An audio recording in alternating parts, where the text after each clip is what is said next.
নমস্কাৰ বন্ধুসকল, আপোনালোকক স্বাগতম জনাইছোঁ মোৰ ইউটিউব চেনেল ৰিজুমণি নাথলৈ। আজি ৰাতিপুৱাৰ কামখিনি একদম তাড়াতাড়ি কৰিলোঁ। কৰি এতিয়া যাবলৈ ওলাইছোঁ। এখন বিয়া আছে। বিয়া মানে আমাৰ খুৰাহঁতৰে হয়, খুৰাহঁতৰ ছোৱালীৰ তুলনিৰ পাৰ্টি। তাইক মই মেকআপটো কৰি দিয়া কথা। এতিয়া তাত যাম।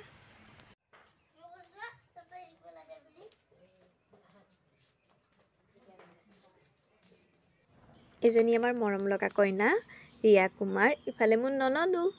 মই তাইক মেকআপটো কৰি দি আছোঁ।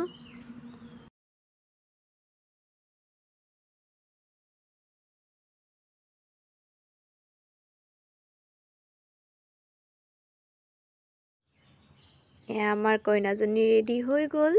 এনেই বাৰু ৰিয়া আমাৰ বহুত ধুনীয়া হয়। এতিয়া বাৰু কেনেকুৱা হৈছে দেখিবলৈ আপোনালোকে কমেণ্ট কৰি জনাবলৈ নাপাহৰিব। আৰু আপোনালোকৰ স্পেচিয়েল ডে'ৰ কাৰণে যদি আপোনালোকৰ প্ৰয়োজন হয় তেনেহ'লে মোক কণ্টেক্ট কৰিব পাৰে। নাম্বাৰটো স্ক্ৰীণত দি দিছোঁ।